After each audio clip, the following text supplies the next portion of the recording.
Hello everybody and welcome back. If you didn't see my last tutorial video, go ahead and go watch that. Basically, I showed how to record using OBS. In this video, I want to show how to edit those clips and videos that you use using OBS or other recording software. There's a couple things I want to go ahead and get out of the way before we get into the tutorial. For one, I just wanted to say that this is going to be a video going over Adobe Premiere. That's not to say that other video editors won't work for this, but for the most part, this tutorial is going to be for Adobe Premiere itself. I also want to say just kind of how this video is going to be laid out. So the first section of this video is going to be going over the Premiere settings and the workspace. The second bit of this video is going to be going over how to edit and how to set up keyframing and basically how to use the software itself.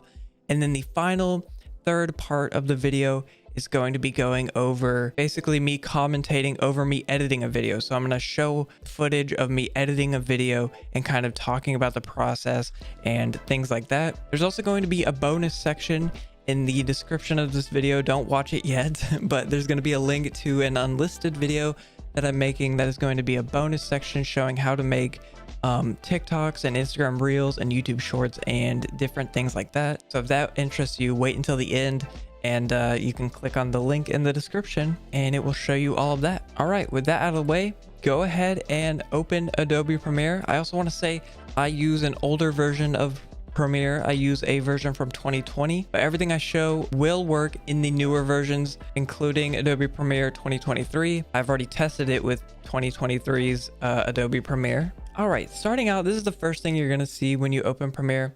And we're actually going to completely ignore everything you see here because we are going to set up our settings before we actually start a project. So go ahead and go up to Edit up here and go to Preferences and go to General. That's going to be our first kind of settings tab. And I'm going to go through all these. I'm not going to explain what they do until we get to one section, which I will explain. But for the most part, just kind of copy what you see for the most part here. For example, right here, you don't really have to copy the input and output devices. These are specific to my computer. You're going to want to choose your microphone for this and your output or your headphones for this right here. Again, just copy whatever you see here. For the most part, these are all good changes that I've made, if any. We're going to be coming back to this tab later. Ignore all the colors that you see here. You're probably thinking, oh my God, my colors look nothing like that. Trust me, I know. We're going to come back to that. All of this, you're going to want to copy. I don't know what I've changed and what I've kept the same. Going back to memory, by the way, I have 64 gigabytes of RAM in my computer. You probably don't have that much. I have overkill because my job requires me to edit with Adobe Premiere. What I recommend you do is if you have 8 gigabytes of RAM, I recommend you put 6 of those towards Adobe Premiere. If you have 16 gigabytes, then I recommend you put, I'd say around 12-ish gigabytes towards Adobe Premiere. If you have 32 gigabytes, you can put something way higher, maybe something like 28 gigabytes. And then for me, as you can see, I have 64, so I do 52 gigabytes. All right, going back to the labels, this is one of the most important settings that we're gonna wanna get right. As you can see, my colors are all custom. The ones that you probably have currently probably look nothing like this. And I actually recommend you change these colors to what I have here, and I'm gonna show them in a second. If you want, you can hold off on changing the colors if you're worried that it's gonna mess up something, and you can leave them the same, but I'll explain why I changed them the way I do. Okay, so as you can see here, here's a notepad that I keep on my computer, and I'm going to leave all of this entire notepad in the description below if you want to copy and paste things. I recommend you have something similar on your computer as well. Basically, what this is this is color codes right here. This is the color number, and then this is the subtitle color of who I give it to. So this is the color code. The color is red, and I make red for Riley. So every time I do a subtitle for Riley, I make his color red, and the list goes on and on and on. And you can see I've copied these colors, or at least as many as I could do, into here. So I have white, red, orange, yellow, green, light green, light blue, cyan, purple, magenta, pink, brown, light gray, dark gray. As you can see, all you got to do is you rename them right here, and then you choose the colors and click OK, and you go ahead and you just do that for all of them. I'm going to go ahead and show this while I'm talking in case you want to copy them. They should be the same from the notepad. And then what you do is on the right side over there, as you can see, you're going to want to change those to basically match what I have. Again, you can leave these default if you want, but I do recommend you change these just to more easily color code stuff. And we'll see a bit later on what I mean by that. But anyways, after you have this set up, go ahead and hit OK. And then go ahead and go up to edit and go to keyboard shortcuts. And this is another thing I highly recommend you change. Again, you can leave these the same if you want, but for the rest of this video onwards, I'm going to be using and referring to this keyboard layout. I've made my own layout. You can see here, you can actually save as if you make a new layout. I think this is the default right here. You can see I've made my own. And basically what you do is you can click on the different keys. And if they have one, for example, this one has blue, you can hit the X if you want to remove whatever's on it. And then you can also type right here and you can find whatever you want, for example, blue, and you can click and drag it onto another one. So I'm going to go through and in a second, I'm going to click on each of these to show you what they do. Or actually, I guess I can do that now. You can also see if you press Control or Shift or Alt, you can see there's other hidden key bindings. Okay, I'm going to click on these while talking so that you can copy what you see right here. Basically, I made this keyboard kind of binding shortcut layout basically to optimize the way I edit, I guess you could say that. I basically made this to where whenever I edit, the keys that I need are close together instead of being spread out like they usually are. In the default Adobe layout, they kind of just spread everything around. And I'm going to get into later on what each key does. We don't really have to worry about the Control or the Alt or the Shift keys too much. I didn't really change any of those.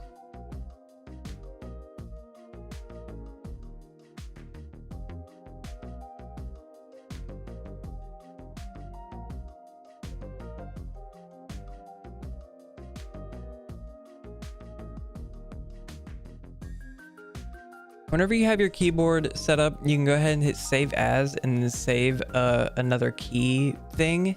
And also, if you don't like the way my thing is set up, you can also go back to the default. But mostly what you need to know is the most important ones are going to be like Q, W, A, S, Z, X, C, E, the space bar, obviously, the T key, basically all the ones on the left side. And then of course the 1 through equal sign and the F1 through F4. Those are going to be the most useful. And like I said, for the rest of this video, I'm going to be referring to these keys. So if I say, for example, press X, that's going to be press X on my key thing. You can see it's a different key for the Adobe default.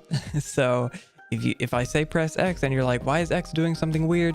It's because we're referring to my key bindings. All right, once you're done with all that, go ahead and hit OK. And that is all of the settings out of the way. All right, first things first, let's go ahead and go over the clips themselves. Obviously, I recommend you have different folders for each clip. You can see I have right here a Cuphead folder. This is all my Cuphead videos.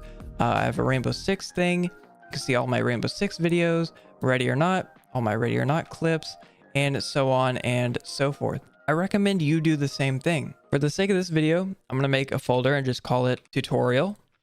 I think I spelled that wrong, but who cares? It adds flavor. I'm also, again, for the sake of this video, I'm going to copy over some of these Cuphead clips that I have. For the sake of this tutorial, like I said, we're only going to be using 6 just to kind of show off. And towards the end of the video, I'm going to be showing you how I edited the Fortnite video, which is already up on my channel. So this video you see right here, the I'm the Boogie Bomber video, I'm going to be showing how I edited this entire thing. Going back to Premiere, go ahead and hit new project right here.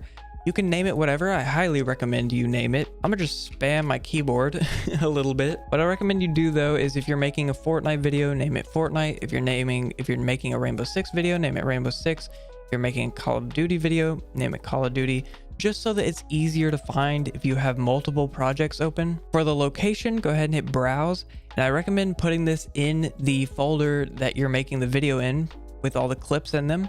So for example, if I were making a Cuphead video, I would put it in here. For the sake of this video, we're doing the tutorial folder. So we're going to go ahead and select that. Most of these settings you can see here, you can leave the same. We don't really need to mess with any of these, but for the most part, this is going to be good. Go ahead and hit OK when you are done. All right, when you first open Adobe Premiere, this is what it should look like with the learning space all over the place.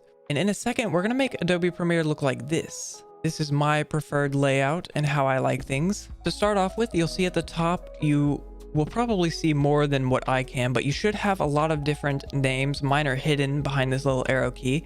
Go ahead and click on From Learning. Go ahead and click on Editing. We're going to start with this one because this is the best default in my opinion. Also, if you've already messed around with the workspaces before, what you can do is you can click the little hamburger button and you can hit Reset to Saved Layout. And you can also see if you make changes, if you edit how everything is, if you make something bigger, smaller, you know, whatever, you can save as a new workspace or save changes to the current workspace you're working in. Obviously, I don't want to mess with this one, so I'm going to reset it. To start out with, let's go ahead and bring in a single clip, just one to start out with. It should be in the bottom left if you're on the editing tab. And go ahead and click this and drag it onto over here in the timeline. Now that we can see a lot more, I'm going to go ahead and explain what each of these tabs do and where we should move each of them. So first off, I recommend picking this up right here and dragging it over here to the right. You'll see the little blue right there. You can make this a bit bigger.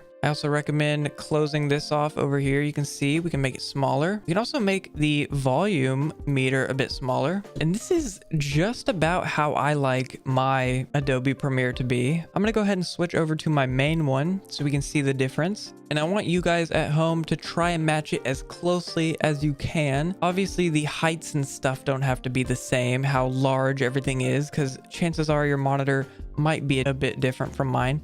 For example, up here, we want this to be the project, and then we want the effects tab, the history tab, the markers tab. If you have a bunch of extra tabs that you don't need, you can go to this little hamburger button and you can hit close panel to get rid of it. Over here, we have the effects controls, essential graphics, audio clip mixer, and source. If you see something like, for example, the essential graphics right here, if you see something that isn't currently available, you can go up here to window and go ahead and click on essential graphics, and that'll give you a tab. So anyways, go ahead and match this as closely as you can. Try and get all of these tabs you see here, the effects, the history, and all that. And once you get it how you like it, go ahead and go up here and save as a new workspace. Now I'm going to go over what each of the tabs you see here do. So over here on the left, starting with the left, we have all of our tools tab. Basically these we can click on to access different tools. You can also use the key bindings. For example, the hand tool is H. So you can just press the H key on your keyboard to switch to it. As you can see right here, boom, we're on this one now. And then I can press another one and we're back to this. Right here, this big box you see at the bottom, this is called our timeline. This is where all of our clips are going to go and where we can edit and splice things together. Over here to the right, this is the audio tab. If I hit play on a video real quick, bye-bye. You can see that the audio tab goes up. Also, when I right click this, go ahead and make sure that this is in the 60 decibel range. Up here in the top right, this is the project panel. This is where we get all of our clips. We put them all into the project and then we can click and drag them onto the timeline itself. This is where you can put things like your graphics or your text, or for example, I have an arrow right here that I can drag in. You can see now we have an arrow in the video. Anyways, we're going to get into all that later, so don't worry about that for now. The effects we're going to get into way later, and this is going to be one of the most important tabs you see. The history, pretty self-explanatory. This just tells you what you do, and you can actually go back. If you click these, you can go back in the history and undo the history. Markers we're also going to get into later. They're not that important, but they are pretty useful. Over here on the left, you might see that it's blank for now. To access these, go ahead and double click a clip and you can see it will open up in this. I'm going to go ahead and go back to the front.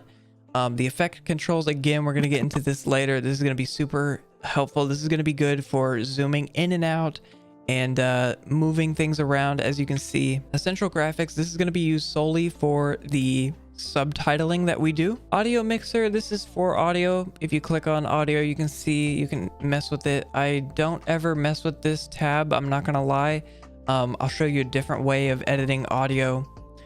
I don't mess with this one because sometimes when you mess with audio in here, it doesn't actually save on the project itself. It's really weird, so I just don't mess with it.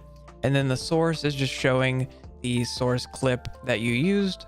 Another thing I forgot to mention is make sure that these that you see here are, like, for example, the magnet is clicked and then the other ones aren't. You can also see the little wrench here. You can copy these if you want. Same thing with up here, these little icons. If I hit the plus key, you can see if you want to copy these, I have some that aren't normally here. Like I think the loop playback isn't normally here. So if you want to copy those, you can. These aren't really needed, these, and I don't think these settings are really needed too much, but I thought I would show them anyways. Okay, explaining the timeline. Over here, these top ones that you can see there's a little dividing line you can see in the middle. Everything above this line is going to be a video track, and everything below this line is going to be an audio track. So as you can see, this solid color right here that I have highlighted, this is a video, and then these ones are audio. This one's for my microphone. This one is for my Discord audio, for example, my friends talking. And this one is for the game volume. This fourth one, if you watch the OBS video, this one is for my stream audio. This is what my stream hears. So I'm going to go ahead and delete this. You can just hit the delete key if you want, or with our key bindings, you can actually hit the E key and it will delete it. It's a bit quicker than reaching over to the delete key. That's how you delete things if you want. Obviously, Control Z and Control Y are undo and redo. So if you delete something, you can hit Control Z and undo it. If these little tabs are way too small for you, you can hold the Alt key and scroll up on your scroll wheel on your mouse, and you can actually expand these to be a bit bigger so that you can see the audio waveforms, for example. Or you can even make them even smaller. For example, these ones we're not using, we can make them super teeny tiny. You can also, just a quick tip, if you have a bunch of tabs over time, I'm going to create a bunch. As you can see, we have a bunch of empty tabs that we don't need. What you can do to get rid of those is you can right click, delete tracks, and then you can hit this little check mark, delete all empty tracks, delete all empty audio tracks. We're gonna hit OK, and boom, that just cleans up our project a little bit. I should also mention you might have different icons for these right here. If you go ahead and right click and you go to customize, you can see this is how I have set mine up. You can try and mimic as closely as you can. This is kind of finicky for me, so if you can't get it perfect, that's fine. For the videos tab, we don't really need to worry about too many of those. For the audio tab, the same thing. One thing you do want is to try and copy this one as closely as you can. This one's actually pretty important. Anyways, once you get that right, go ahead and hit OK. That is the basics behind all of the different workspace environments and what they each do. Now I'm going to get into more closely how to edit things. Alrighty, very quickly, I'm going to explain my key bindings, what they are, what they do, which ones are useful. So the A and the S key are used to zoom in and out very quickly. You can use the scroll key, by the way, to scroll along the timeline. The Q and W keys are used to move forward one frame at a time. So for example, if you're trying to get something pixel perfect, you can just go through with the W and the Q. The E key, we already said that one deletes stuff. So if you want to delete something, you can just hit E. The X button, the X key, will create a line or a cut in whatever you do. So for example, I can click here, I can click X, and that'll cut. This will cut, this will cut. You can see we now have little cuts in our timeline. I forgot to mention this thing right here is called a playhead. I'm going to refer to it as a playhead if you hear me talking about that. The Z key will create a cut wherever the playhead is and delete everything before it. So if I hit Z right here, you'll see it creates a cut and deletes everything behind it. The only exception is if you already have a cut, it'll delete everything to the cut. So if I press Z right here, it'll create a cut and it'll delete everything you see here. So one thing I can do is you can see this audio right here. I'll line it up and then I'll press Z and it'll delete all of this blank empty space. And that is very helpful, by the way, for editing quickly. So one thing that you can do is you can cut something off, move forward, press X to create a cut, move forward again, press Z to delete everything behind it, move forward again, press X to make a cut, press Z to delete everything behind it, and then if you select clips, you can press the C key to delete everything that you selected and bring everything forward. So for example, I can select this and press C, and it will delete that entire clip, and it will bring everything forward instead of you having to delete something, click everything in and drag it together. Instead of doing that, you can just press the C key and boom, everything is now close together. An example I can give is color coding this right here. If I press C, it's going to delete it, move everything together. We also set up, as you saw, I just colored stuff. The one key through the equals key should be colors. So for example, you can just press you can select a clip and then just start clicking 1 through equals. The F1, 2, 3, and 4 keys should also be colors. This is going to be useful later on for color coding our clips and color coding our subtitles. The V key on the keyboard is going to be our selection tool. This is the default tool you're going to use. So if you're in the text tool, which is T, by the way, if you press T, you can click on your project, start typing something. If you don't want to be in the text tool anymore, you can press V and you will be brought back to the default key. You can also just click over here. The F key on the keyboard is going to be used to go into full screen. So if you want to quickly see what something looks like, you can just press F. You can even hit play with space so you can watch something back while it's in full screen. The R key is an interesting key. So if you select a clip and you press R, you'll see it change. If you go to the end of a clip right here, as you can see, and if you click it and you drag it inwards, what this will do is it will take the entire clip and it will speed it up for you. So now if I hit play, Oh my god, speed run. you can see we sound like chipmunks because it sped it up. You can also do the opposite effect if you stretch it out. Sometimes it's a bit finicky and it won't let you grab everything. It's kind of weird. But anyways, if we stretch this out now, you can see now we're in slow-mo. So if you were wondering how to slow-mo or speed up something, that is with the R key. Again, just make sure you select everything, press R, drag it in, drag it out, you know, and then it's good. The Y key is pretty interesting. You'll see these little arrows. If I click on a clip you see here and I click and I drag, this will drag everything to the right of wherever I clicked on. So you can see if I click right here, it will select everything to the right of the playhead and I can move it. Say I want to move something out of the way very quickly to add a clip in the center, then I can go ahead and do that. Also, if you're wondering how to close a gap like this without selecting everything and dragging it, you can right click and you can hit ripple delete and boom, everything is now reset. If you want to reverse a clip, you can click on it, right click, go to speed/duration, hit reverse speed, hit OK. Now when you look at the clip, it's going to be in reverse. This actually takes a huge toll on my computer for some reason. So I would be careful doing this with your computer as well. I'm going to undo it because it's so laggy.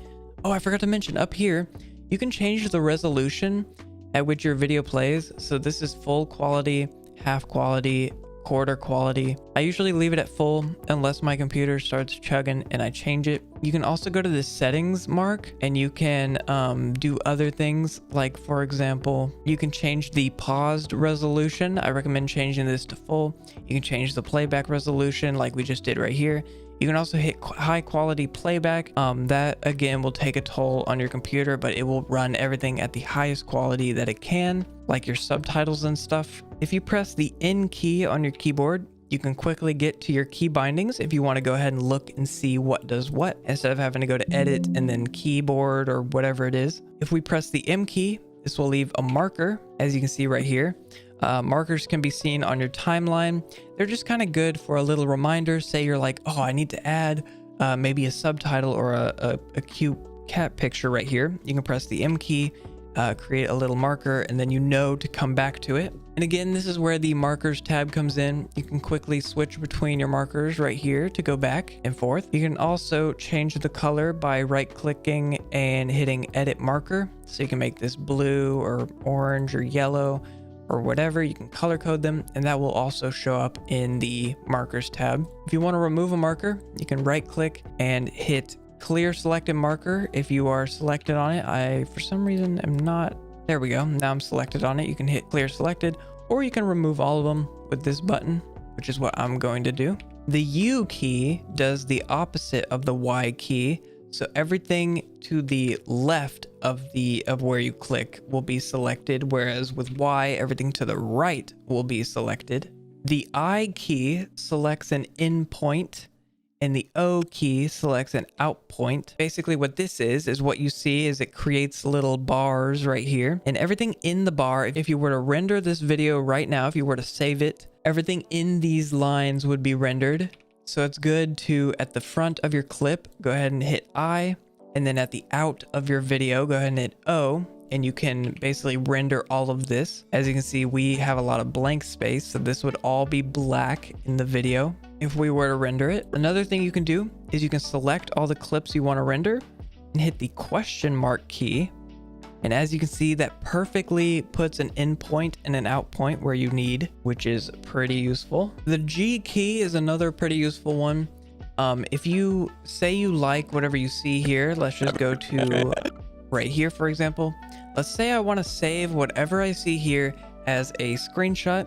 You can hit the G key. You can save it as whatever you want. I'm going to do a PNG in this case. You can name it whatever you want. And then you can go ahead, you can choose the pathway to it.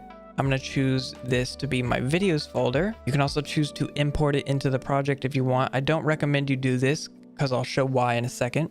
Go ahead and hit OK. And now if we open our videos tab, you can see it's saved a screenshot. I don't recommend you hit import into video because I recommend you save all of your screenshots to a generic like videos folder, and then you can click and drag your screenshot into the tutorial. And then you can also, if you want, you can click and drag that onto wherever you want. So now you can see we have our screenshot right here. I should also mention how all of the timeline stuff works. So if you've ever used Photoshop, you understand how layers work. Basically anything on the bottom closest to the center point is going to be at the bottom of the layers, whereas anything on top is going to be on top of that. So one example I can give is if I have a text box right here, you can see the text box is on top of the videos box. So if I remove the videos, we only have the text. If I remove the text, we only have the video. Hopefully that makes a bit of sense. If a clip you have is too loud or the volume is too loud, one thing that you can do is if you just want to remove it completely, let's say my friend here is talking and I don't want to hear him, I only want to hear myself, you can just straight up delete the entire track and I won't hear him anymore. Or what you can do is you can make him quieter. If you see this line in the middle, you can click and drag this up and down. You can see the decimals that it is going up and down right here. So we can make it quieter if we want. You can also do this with you can also right here, you can see this little 0 key. If we click and drag this affects the entire track. So let's say you recorded a bunch of clips and you noticed your entire game volume was super loud and you don't know why, and you don't want to go through and change each individual clip. What you can do is just change this, go to like minus, whatever you need to do, and everything on this track right here will be at a lower volume. The master volume you see here, this is for everything in the entire project. This is for your mic audio, your music audio, your game audio, your friend's volume. Everything is affected by the master volume, so I don't ever recommend messing with that. If you want to lock a clip, for example, you don't want to be able to make edits to it. In this case, I've locked this and this. Now you can see if I start making cuts, it will only make cuts to the bottom row. I'm going to change these to white just so that they're a bit easier to see. So you can see if we lock the tab, I can't make any changes to it. I can't click it and drag it or whatever. For the video tab, this little eye icon, you can click on it and it will basically temporarily, while the icon is clicked, it will hide whatever is on that track, and then you can unhide it with this. This is good if you want to hide your subtitles temporarily. You can also, for the audio tab, you can solo a track. For example, if we hit that, only this track will now play. None of the other audio tracks will play. Or we can mute the track if we want to mute it and only hear not this one. You can also do this to multiple tracks. If you want to solo only you and your friend's mic, you don't want to hear the game audio, then you can do that. You can press Control and S to save. And you can also press Control and M to go to the export files settings. I'm going to be going over this a bit later, so stay tuned for that. Some of these other ones, like I said, I am not going to go over. If you want to read online about what they do or whatever, you can. I'm not going to be going over like J, K, L, H, enter, basically anything that I didn't go over. Hopefully this is pretty easy to understand by now. Oh, I totally forgot. Right here, this is the time at which you're at. So right now we're at 25 seconds. If I skipped over here, this is 4 minutes, 35 seconds. If I skipped over here, that's 9 minutes. Over here, that's 14 minutes. So one thing you can do is if you're making a 10-minute video is you can go to the 10-minute mark about, it doesn't really have to be exact, and you can hit O on the keyboard to set an out point, and then obviously go to the front and press I to create an end point. And now you can see this is about as long as your video should be. And if you expand it, if you make it longer than 10 minutes, then you can just go through and edit the out point if you want. I just thought I'd mention that. Okay, I want to try to explain the effects tab as best as I can. I'm actually going to reset our video as well, just so that I can better talk about it. All right, so once you have a clip, go ahead and double click on it. Sometimes you can single click on it. Let me actually bring multiple clips into here to better show this. Again, remember you can select everything and then press the question mark key, and it will instantly highlight all of your stuff. You can also right click and hit clear in and out if you don't want to see that, which is what I'm going to do temporarily. All right, go to the effect controls, and as you can see, I can just single click them and you'll see the name change up here. And as you can see, we have a couple different effects here. We have the position. You can mess with the horizontal position.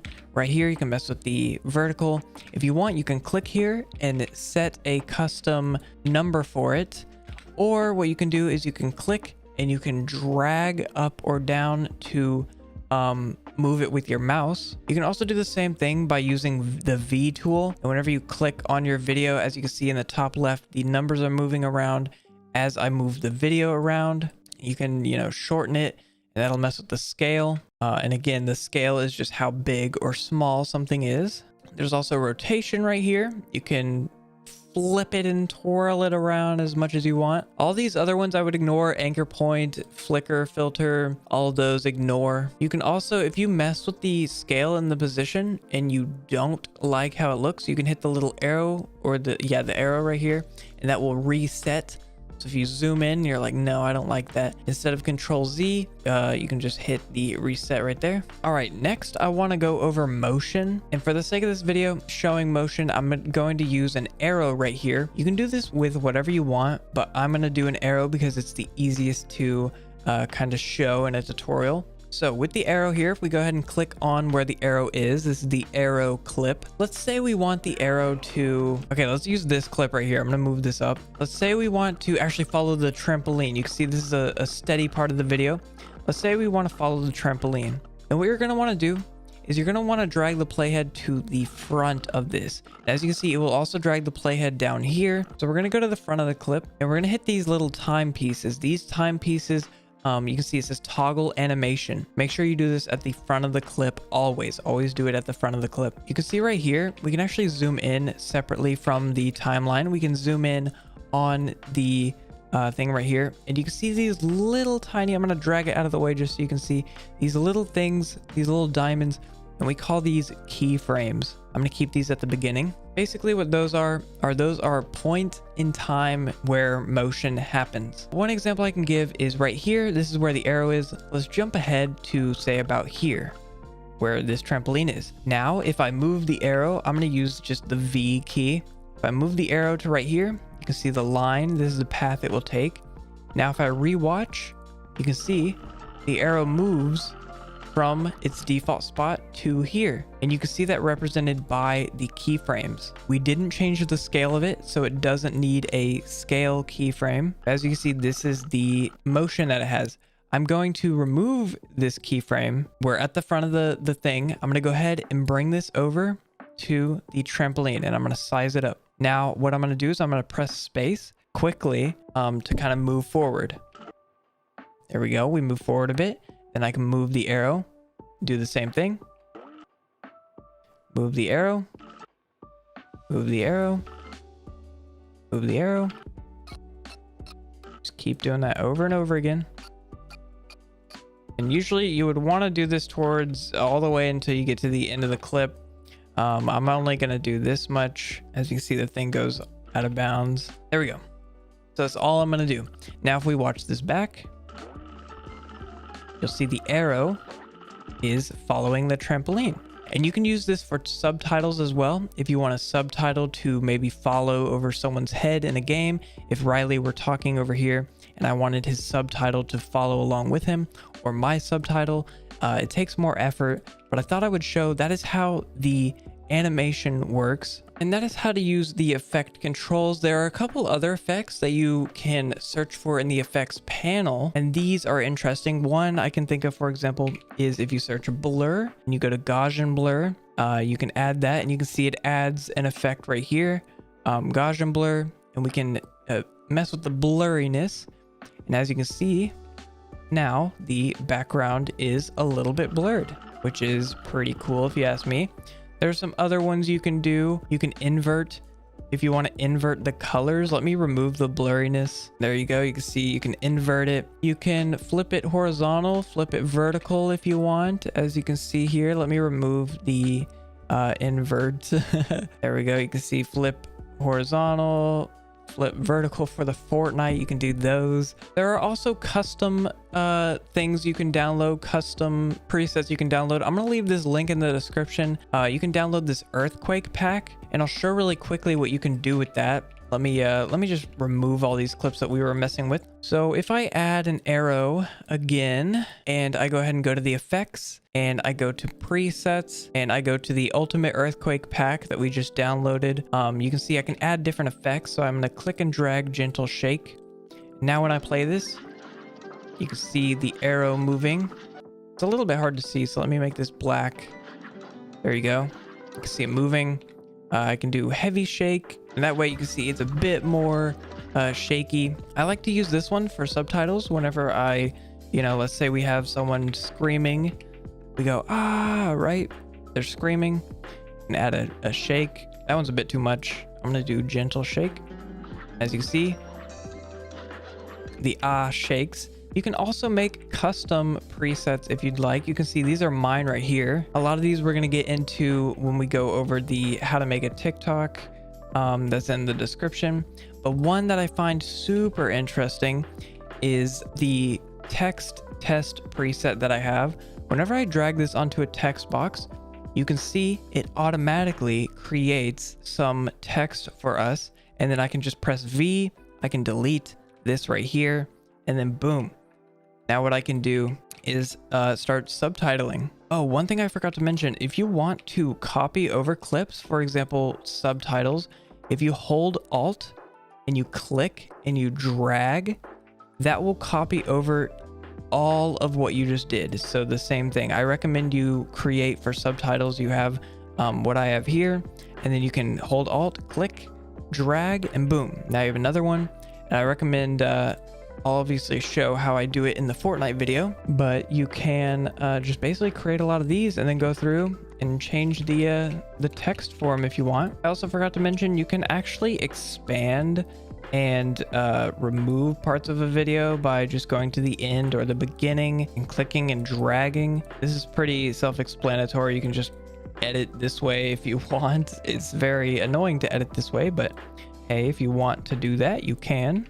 This is also where I'll show the earthquake. You can see right here, the text shaking a bit better, and that is how it would look. All right, to set up this test text preset, the first thing I want you to do is go to your browser, go ahead and type in Defont or defont.com. It's going to be the first link, and it should look like this. And the first thing we want to do is we want to find a subtitle font. You don't want to use some default Windows font like Impact. Another website you can use is called Google Fonts. The reason I don't really like this one too much is because a lot of them are like, I guess you could say samey. But as you can see, there are a whole lot of Google fonts here.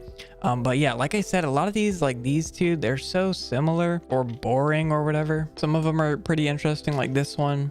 So yeah, I recommend you go through and you look through those. But for the sake of this video, we're going to be using defont.com. This is also going to be in the description below. What I recommend you do is go ahead and go to these ones right here, the basics tab, sans serif, serif. I don't really recommend fixed width. Various can be kind of good sometimes. And I recommend you just scroll through and choose one that you think is good for subtitling. One that I like is this one. Tommy is pretty good. I think Mont is pretty good. Try to look for one that doesn't capitalize all your characters. For example, this one, evade us, or however the heck you say this. This one, if we do a little test text right here, they let you preview your text. So I'm gonna type in, this is a test to see stuff. I'm actually gonna copy this so we can use it on other stuff. And you can see I didn't even capitalize the letters and they capitalized it here. You don't really want that. If you want to capitalize your stuff, just do the caps key.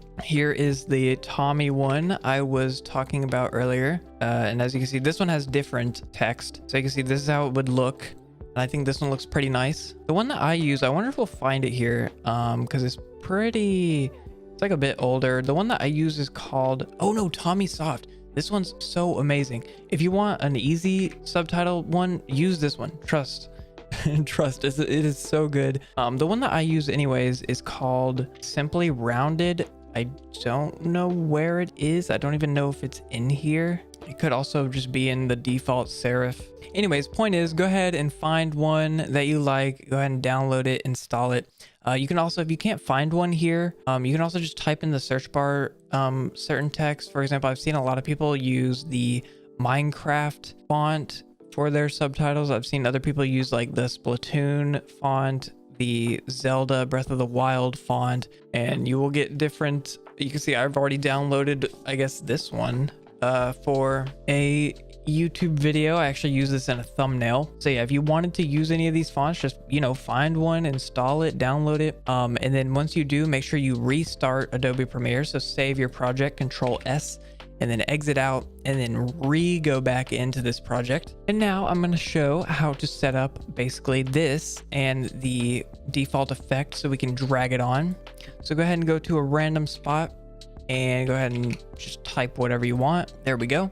Go ahead and go to the effect controls, and you can see right here there's a little drop down for text, and we're going to open this up. If you remember earlier, I showed you this little notepad. We're actually going to need it. We're going to need this right here. All of this is super important. Again, it's going to be in the description below. So the first thing we want to do, go ahead and select all of your text. Go ahead and go up here and choose a nice little font. I'm going to use the one that I just talked about. We have Tommy Soft right here. It automatically set to thin, but I'm going to set this to bold, maybe extra bold. No, bold is fine. Bold looks good. We're going to set the alignment to be in the center. Now the colors and stuff depend on you, and I'm actually going to be showing you in the third part of this video how to quickly color all of your text. So I wouldn't really worry about color right now, but what I do recommend you do is turn on stroke, and I'm going to make this black, and I'm also going to edit. You can see this little thing right here. We can make it as thick as we want. I'm going to go ahead and make this 18. There we go. That's a good amount. If you want a shadow, you can do it. Shadow actually looks pretty decent. If you do a shadow, I recommend just straight up leaving it default. You don't really have to change anything about it. Now for the scale and position. For the scale, this is up to you how big or small your text is going to be. Keep in mind, the smaller it is, the more text you can fit on screen, but the harder it is to read. Whereas the bigger it is, the easier it is to read, but the less you can fit. I found a good middle ground is about like 80-ish. 80 seems to be pretty good. Actually, with this font, it's a bit too small, so I might just do 90. That should be good. For the position, let's go ahead and set this one right here to 960. There we go. Go ahead and click off. And for this one right here, we're going to set this one at 700's default. I think, maybe, don't quote me on that. Oh wait, no, I can just hit reset. Okay, this is default. Now what I recommend you do is, some people put their subtitles all the way at the bottom. Some people put them at the top. I put mine sort of in the middle, but not at the middle, kind of around this range. So mine is actually at 700, and you can see it's not exactly in the middle, but it's not exactly not in the middle. I'm also going to double click on this, and I'm going to name this test text. There we go. I'm gonna remove the T. Now the reason I do this no space is because when you go through and you're copying your text over and over and over again, whenever you get to one and you need to write a subtitle for it, all you have to do is double click and then start typing. Whereas if you have a space in it, what you have to do is if you double click, it will only select a word. So you'll have to, let's say it's test text. If I go through and I double click, I would have to actually triple click to start editing. And that is why I make it all one word right here. So there's that. Make sure as well, by the way, do not mix up the position and scale down here for the position and scale up here. These are two different things. Once we set these down here, leave them alone. Okay, we're gonna not mess with these, and instead, if you wanted to make your text bigger or smaller, you would do it up here. Alrighty, so far this is good. Our text looks good, but I actually want to add some animation. I don't want to have just a default boring text. I want it to pop. I want it to shine and look good. So what we're gonna do is we're gonna go to the front of the clip and we're going to add a scale right here. We're gonna start it off a bit smaller. We're at 90 right now, so I'm gonna go to about 70, I guess, maybe is good. Let's start with 70. I'm gonna go forward 3 frames. You can do that with the Q and W. So 1, 2, 3. That's 3 frames forward, as you can see. And then we're gonna bring it back up to our default, which was 90. We're gonna set that.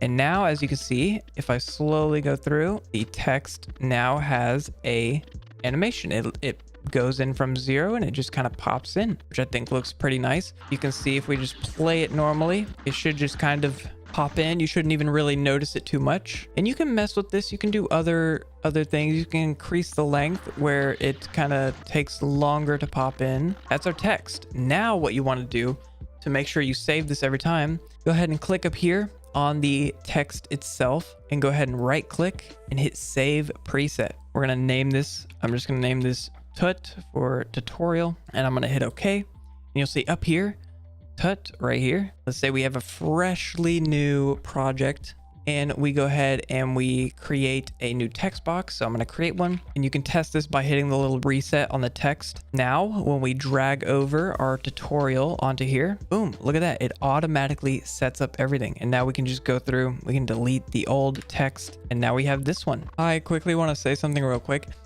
If you have a test text, for example, like we just did, because this has animation in the front, you don't want to ever delete the front of your test text.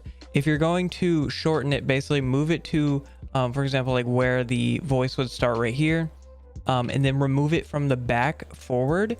Because if you, for example, start it at the back and you remove it forward, it will remove the keyframes that you had down here for the animation. And then after that, if you keep copying that over and over again, the ones after that will no longer have the animation.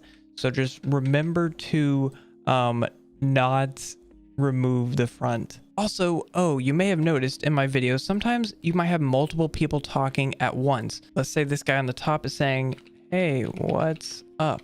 And then I'm going to hide this to show the bottom layer, and the guy on the bottom saying, nah, bro. Something like that, right? If we show both of these at the same time, you can see they're overlapping. But if we go back into the thing here, you can see the position if above and if below. These are the ones that we're going to be using. So remember these numbers. We have 960 and 700. You can see that is the default in the text tab. We have 960, 700, and that is for the bottom default layer. I want this text, the hey, what's up, to be above. So if I want it to be above, I'm going to make it 960 by 585. So I'm going to go ahead and click on the hey, what's up, and it's already at 960. We're going to do 585, and boom, look at that. Now we have a text above this text. Okay, so as I'm starting to edit this video, I've realized that I know another feature that is pretty cool. As you can see right here, we have a bunch of clips.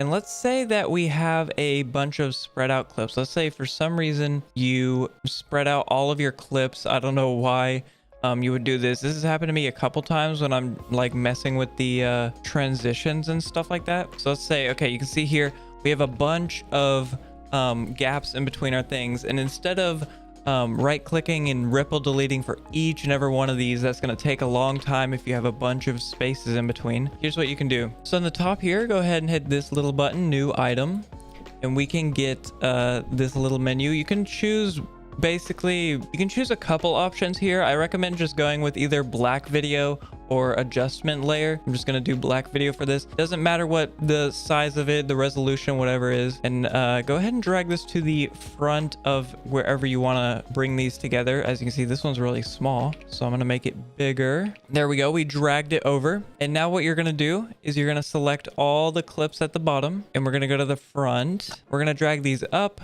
and then we're going to drag them back down. And as you can see, now we're left with little spaces in between everything.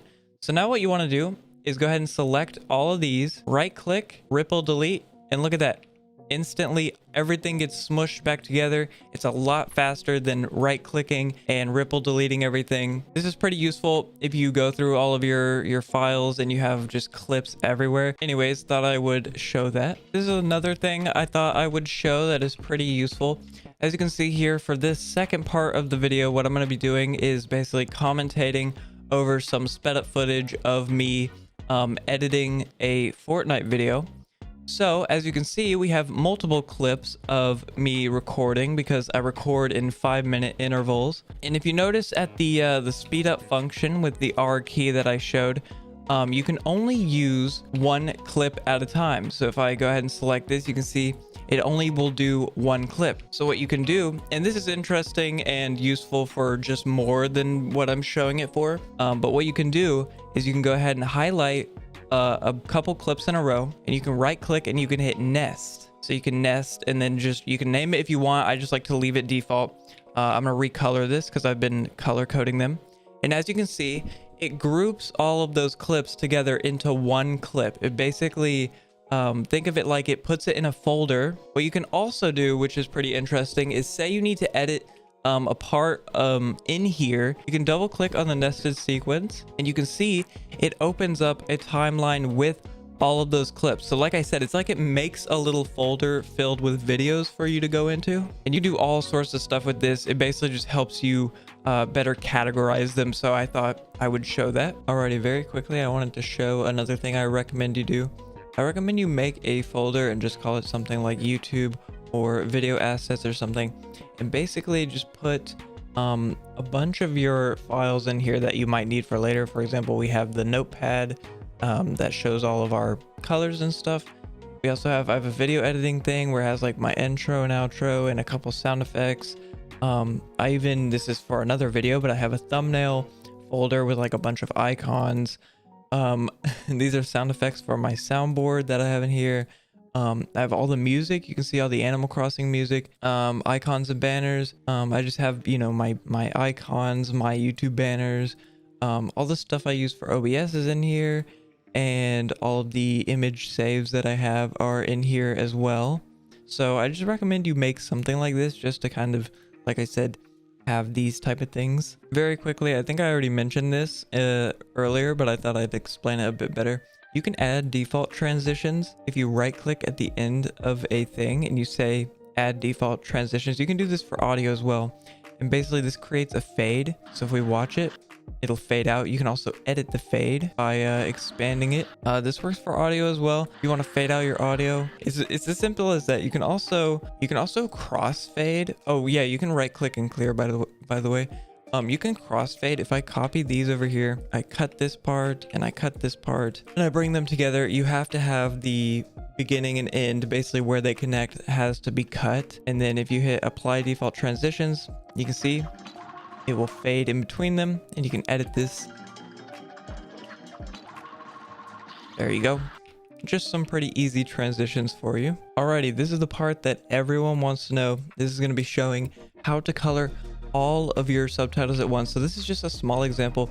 Obviously, if you had a project, you'd probably have like a million of these, a million different subtitles. But I'm going to be showing you with just these ones. So go ahead and make sure that you have this open right here. We're going to be needing it. First, what we're going to do is you have to make one of these for the black subtitle as well. I know what you're thinking. Oh, it's already black. What does it matter? Just trust me on this. So go ahead and highlight it. And as you can see in the effect controls, we should have everything already set up here, and the stroke should be black and all that. So what we're going to do, we're going to go over to Essential Graphics, and you're going to see this master style here. We're going to click on that and hit create master style. We're just going to name this one black because it is our black subtitle, and we're going to hit OK. And then what I recommend you do is right off the bat, drag it onto the black subtitle. It shouldn't change anything. It should look the same, but trust me, we want to do this because sometimes when we add other ones like red and orange, it will automatically remove all of the black ones and turn them orange. It's really weird. It's only happened a couple times, but just trust me and do it this way. And then we have the red one, so go ahead and highlight that. Go to, I guess you can do it in Essential Graphics. We're going to choose the red color. This is the one that I use. We're gonna go ahead and choose the stroke and copy and paste it in there. And then we're gonna create a new master style. We're gonna call this one red. There we go. And you'll see it's right here. And then we're going to scroll down. Our next color is orange. So we're gonna do the same thing here. And we're gonna name this one orange. Okay, now what you wanna do, as you can see, the first one is red. These other ones aren't red, but we want all of the red ones to be red, all of the orange ones to be orange.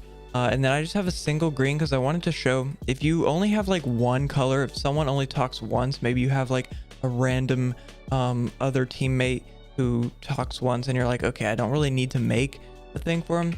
You can just easily copy effect controls, stroke, paste, and you're done. Make sure as well, by the way, to double click. Is that the wrong green? That is the wrong green. Make sure to fully highlight the text so that it colors all of it. And there we go.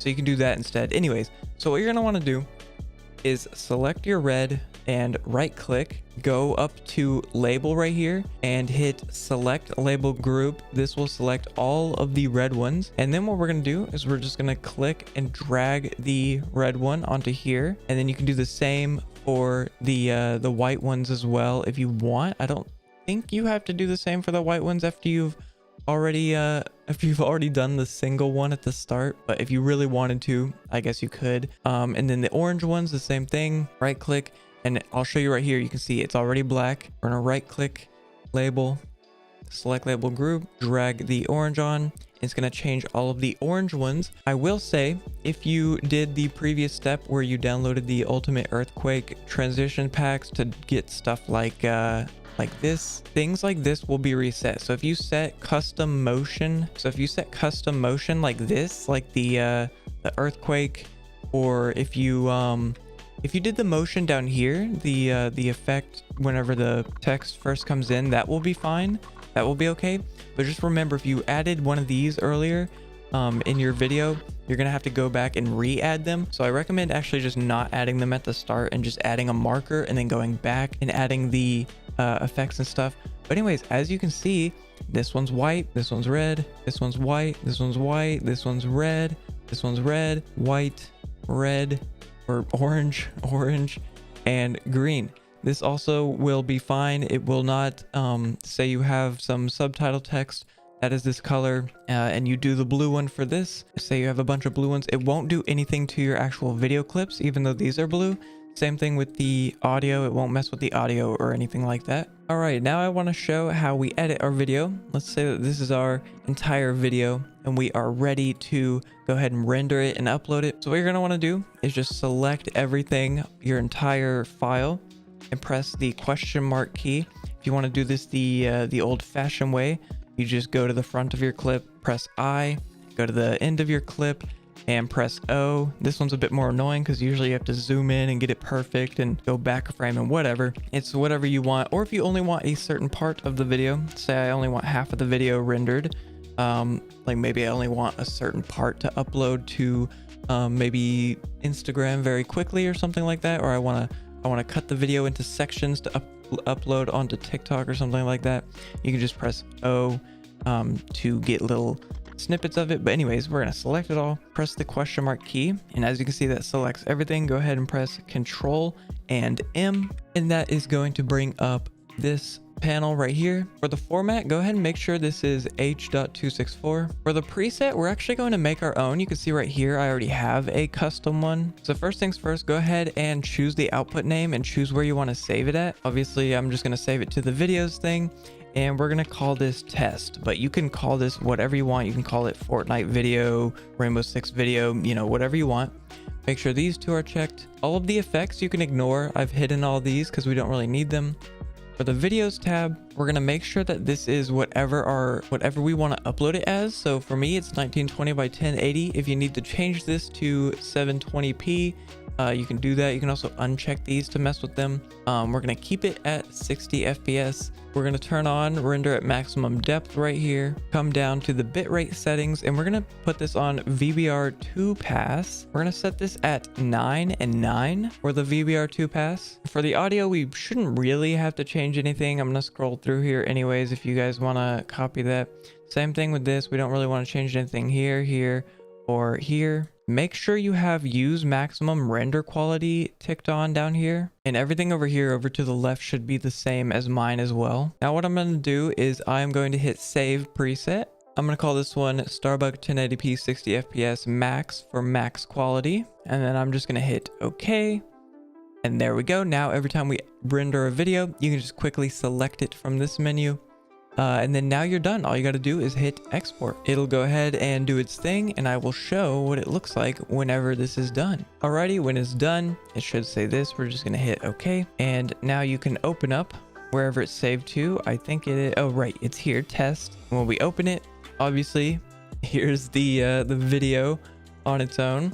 Keep in mind, for example, for what I did is I muted or I soloed the game audio only, so I didn't have to hear myself talking just while I was making this video. So make sure when you do render the video, you don't have these on if you don't want them on, because these settings do save to the video whenever you render it. And that's it. Now you can take this video and upload it to YouTube. And with all that out of the way, this next part is going to be me commentating over me editing a video. I'm basically going to be going through a step-by-step on what I did to make the Fortnite video that is currently on my channel. Alrighty, so here is the first part of the basically watching me edit a video. In this first section, basically, it's just setting up the clips. What I do is I drag in all of the files. You can make a folder in the project files, and you can put all of your clips in that folder.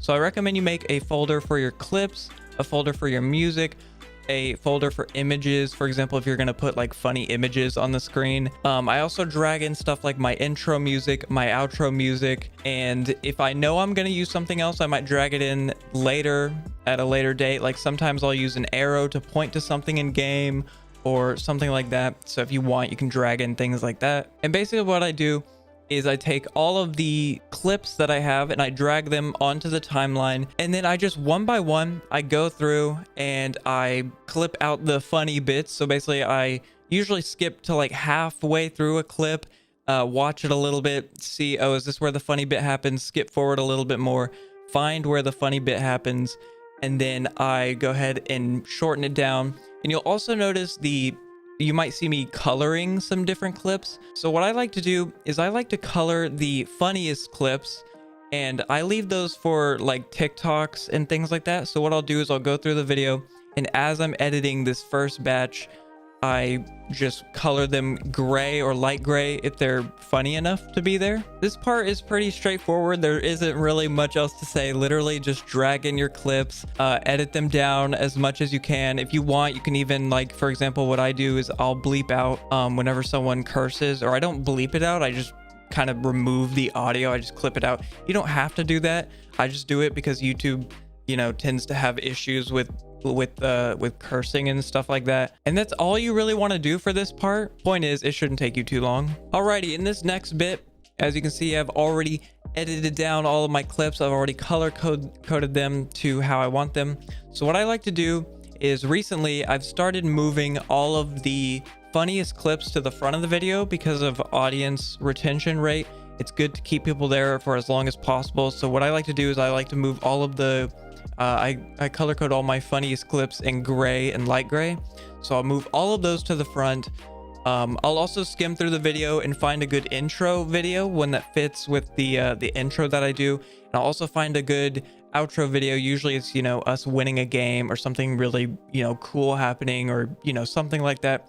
So I basically set up those. I set up the intro, set up the outro. I move all the clips around, move all the funny ones to the front. and then all the kind of lame ones to the back.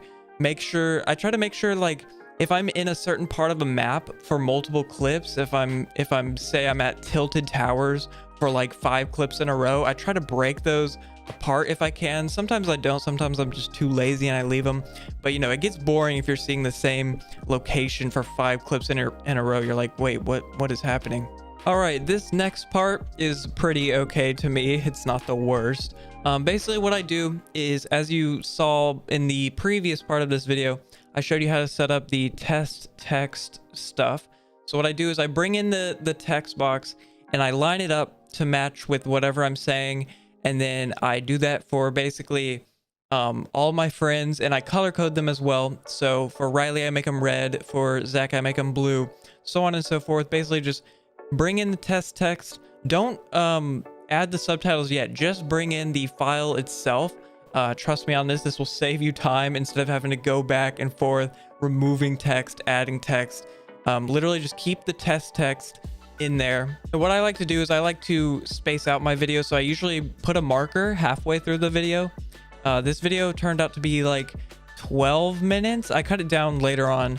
But it was about 12 minutes. So I put a marker at the 6-minute mark, and I basically went through and I added the default test text box for up until 6 minutes, obviously. I also added a couple images here that I knew would fit. There were a couple bits in there where I was like, oh, it would be funny if I had a certain image to go along with this. Also, while you're doing these parts, if you see bits that you know, edited before and you were like, oh, that was funny before, but I don't think it's funny, just go ahead and remove them. You can even trim videos down, try and make them shorter so that you have less work to do. You know what I'm saying?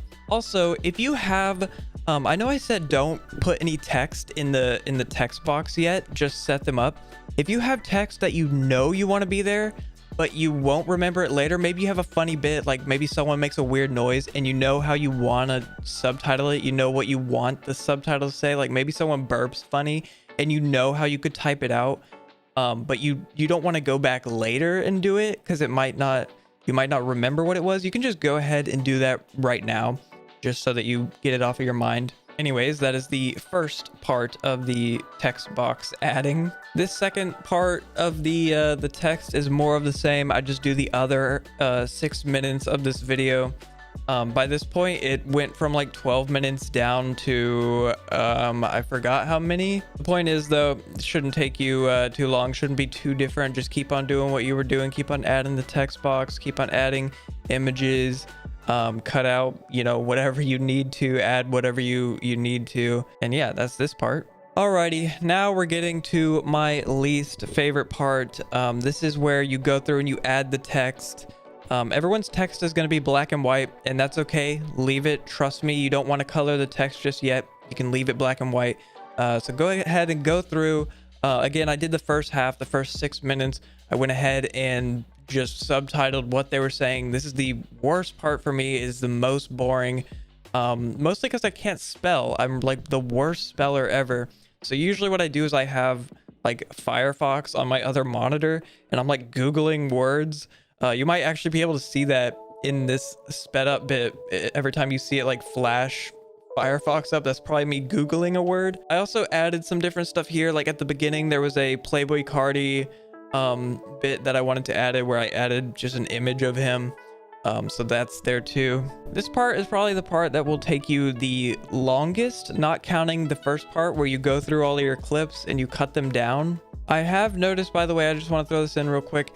I have noticed sometimes, like I said, I have my web browser on my other monitor. For some reason, sometimes Adobe Premiere does not like it when you tab out of it or when you click out of it onto another application. So make sure you save like all the time. Save, because sometimes I'll go into Firefox to Google a word and it'll crash. It happened in one of my live streams, actually. I was live streaming and I needed to Google a word, and I was editing live and it crashed my Premiere, and it was like the weirdest thing ever. So anyway, save your projects all the time, as much as you can, so that you don't lose a lot of progress. Alrighty, this next half is the other 6 minutes of the text adding.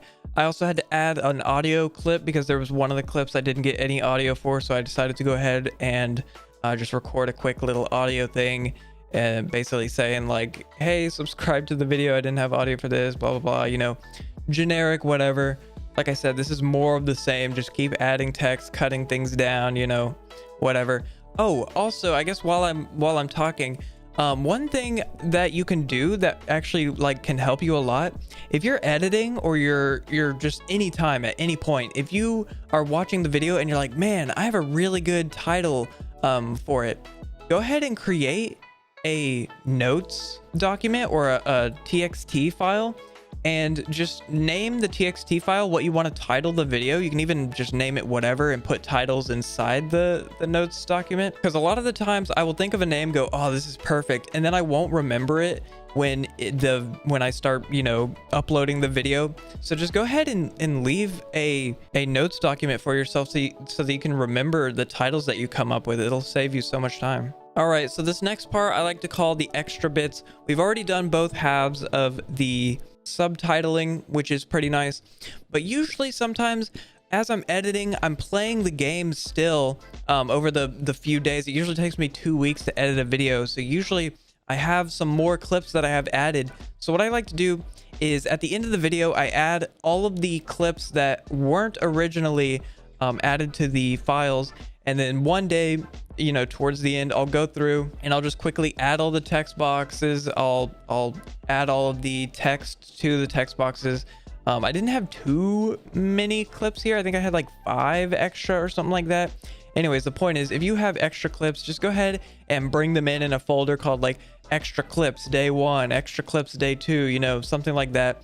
And then you can edit those in your spare time. All right, in this bit, we have the music. Basically what I do is I always use like Animal Crossing music from, you know, one of the Animal Crossing games. And I just basically, I drag them in. I color code them for each game, because sometimes I'll use some from like Animal Crossing City Folk. I'll use some from Animal Crossing New Leaf, Animal Crossing New Horizons. I'll color code them so that I try not to put like, for example, a New Leaf music beside a New Leaf music.